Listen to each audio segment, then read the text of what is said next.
Hi guys, today Tipsoft announced some big news. They've released a teaser for the summer update and they're introducing some quick looting or quick looting improvements. And as an excuse, they're using that to increase the prices of a lot of items in the game. You can see the little table here. And, this is the first time I think that Tipsoft is announcing price increases in advance, which means that you've got some time to prepare and stockpile some of those supplies that will be going up in price in the summer update. So I thought, I'd crunch some numbers, I'd look at what's available and analyze how easy and difficult it is to buy and sell some of these items, and maybe suggest how you should prepare for the summer update, what you should consider purchasing to basically profit or, make your life easier after the update by buying the most expensive supplies before the update. So that's what this video today is going to be about, basically preparing for the upcoming price increases. So first of all, I've put together a little table with a new column of price percentage increase for every single one of these items. And in red, I've highlighted sort of the key ones that I think, from analyzing, from taking a look, the key ones that have the sort of highest percentage increases to look at. Basically, that's what you're going to be interested in stockpiling. So first of all, I've chosen the last and exercise weapon. It has the same percentage for all three of the exercise weapons, and obviously it's the most expensive one, so it's the easiest one and the most commonly used one. So it's the easiest to take a look at this one. Afterwards, we've got Might Ring and Stone Skin Amulets, which have increased by 400% or fivefold. I chose to take a look at the Might Ring because in general, Might Rings are, in my experience, more expensive, whereas Stone Skin Amulets sometimes don't even cost 5k, at least on non-PvP servers. So I think Might Rings are the better of the two items to invest in. And then, if you look, like Supreme Health Potions increased by 4%, it's nothing, it's not really worth stockpiling, the price is not going to change that much. But going down, we have a look, we have Diamond Arrows increasing by 30% and Sudden Death Runes increasing by 20%. So I thought those two might also be worth taking a little look at and analyzing. And Strong Mana Potions are 16%, that's going to be similar analysis to these two.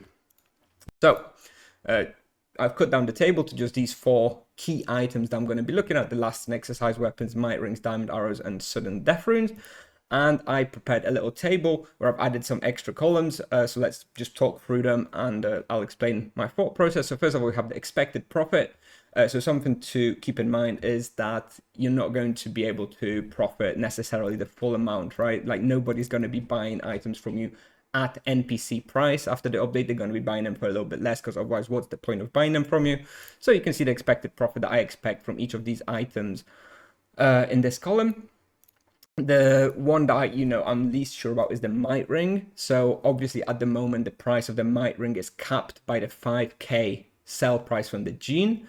After the update it will be 25k. So the question remains what the new price will be. Now, I don't think it's going to be 25k. I don't think there's that much demand for Might Rings. I think the new price of the Might Rings will be met by supply from monsters and looting them from like demons and whatnot. Maybe some new monsters will be dropping more Might Rings. Bottom line, my personal estimation is that Might Rings after the update will probably be somewhere between 10 to 15k each. Which is an expected profit of about 100 to 200% if you buy them for 5k before the summer update. Moving on, the next column we have an ease of buy. So this is basically how easy it is for you to get this item before the summer update. Now, it's very easy for Diamond Arrows, Sudden Death Runes, and the exercise weapons. You can literally just spam buy them from NPCs in town, in your house, whatever, super trivial. For Might Rings, you do actually need to put a little bit of effort in. You need to prepare your backpacks. You need to go to the gene. You need to, you're probably going to be looking at purchasing tens of thousands of Might Rings, right? If you really want to profit off of this. So you'll want to, handle that. It's not too bad, I suppose, but, it is more difficult than all of the other items. Ease of sell. For Might Rings, Diamond Arrows, and Sudden Death Runes, and it's, again, super easy. You just stick on market. They're all market tradable. Last and exercise weapons, I think, is going to be, I don't know about high, or might be mid, might be high. Maybe I'll put it on mid to high. Kind of depends. Like in my experience, people aren't that keen on buying last and exercise weapons. In trade, they're not. I don't believe they're tradable in the market. So you kind of have to, advertise it. It's kind of a pain in the ass. It might change after the update due to the, they'll probably be cheaper from players than from the store to begin with. But either way, to me, that's a big negative, that you can't just put them on the market, and that you do have to kind of trade for them. So for me, the ease of sell of the exercise weapons is kind of a drawback. Now, risk column, to me, this is like how likely something's going to change in the game to make these items not worthwhile or worthwhile. Like, for example, if a new arrow is introduced, explosive arrow that's bigger than diamond arrow, and suddenly diamond arrows are not used, right? Not popular, nobody uses them. I think that's like low risk, right? With the might rings, I've put it as medium risk because I do think maybe some new item will be introduced where might rings will be less usable. Or, for example, they will introduce some monsters which drop loads of might rings, and for example the supply of might rings will increase drastically. That would also impact the price. I think the risk on the might rings is medium. For all the other items, I think it's pretty low. I think the demand and supply for all three of those items, diamond arrows, sudden death runes, and last and exercise weapons, will remain as is. So I don't think those are very risky. Then we have time frame, and this to me is basically how long I expect it will take for those items to reach the new price set by Tipsoft, if that makes sense. So, for example, diamond arrows, the day after update, will continue being 100 GP per, because people will have stockpiled them. Nobody will be buying them for 130 GP on the day of the update, right? It's going to take some time to get there.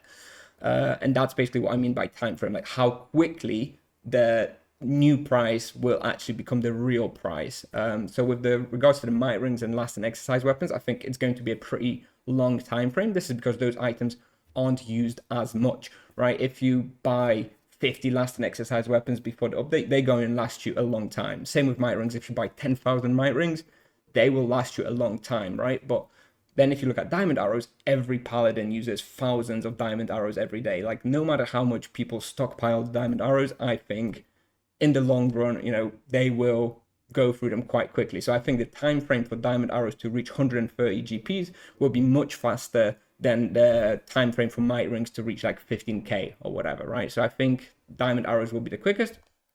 Sudden death runes, I think, is somewhere around medium. People don't use as many sudden death runes. They obviously do for bossing and stuff, but nowhere near as much as diamond arrows. So I think it'll take a little bit longer to reach the new price of sudden death runes. So that's what I have. This is the data. So obviously you can decide in a way what is important to you, whether it's you can be bothered with the might ring purchasing, whether the risk is okay for you. But in my opinion, how I will summarize it and how I would look at it, the easiest, most simple, risk-free 25 to 30% profit is just buying diamond arrows. The more effort, higher risks, but much higher potential profit, longer term investment is buying might rings. And something if you might want to consider, if you're buying for yourself, exercise weapons, if you're planning to be using multiple exercise weapons over the next few years, you could consider buying exercise weapons. But personally, looking at this table, I would not be buying exercise weapons to profit off of them and sell them to other players. If I'm planning to buy something to profit and sell it off to other players, I think diamond arrows make much more sense than the new exercise weapon price, personally. So that's my suggestion. I would only be buying exercise weapons if I'm actually going to use them myself. And might rings obviously are the sort of highest potential profit, much higher than all the other items potentially. I think the key thing to me will be the time frame, because I don't know how long it's going to take before the might rings will actually reach this 15, 20k each. It might be years, right? Literally, there might be people who will buy 1 million might rings, and then they will just keep adding them to the market over the years. The price will be increasing very slowly. So I don't know. I think if I was an inactive player and I was like retired, I would probably sell all my gear and just buy might rings for it and just sit on it and come back in a year or two, and you would probably like double your money in a couple of years. But if you're more of a shorter term investor, then I think probably buying diamond arrows is the simplest, easiest way, and that would be my recommendation based on the values released today by Tipsoft.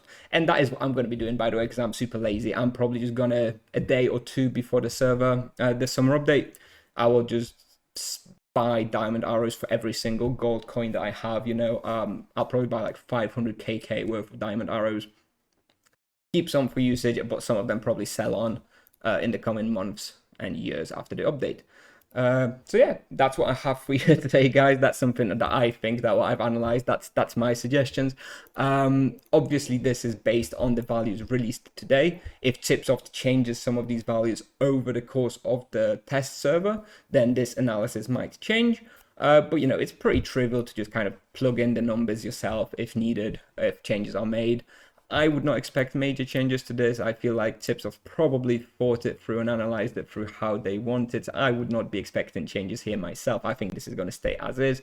But if it changes, then you can run the analysis again yourself. So yeah, I hope you enjoyed the video. Let me know if you agree. Let me know what your plan is, how you're going to hedge the increase in prices. And yeah, I mean, overall, I'm quite happy with the update teaser. Not so happy about this inflation and this increase in prices, because to be honest, to me, it seems kind of like an excuse. I don't think that this new looting system is going to drive inflation by like 20% or whatever. I really don't. I think it's going to be nearly negligible. So I think this is a bit of an excuse for Tipsoft to just increase supply prices. But yeah, anyway, thanks for watching, and I'll see you in the next one. Bye bye.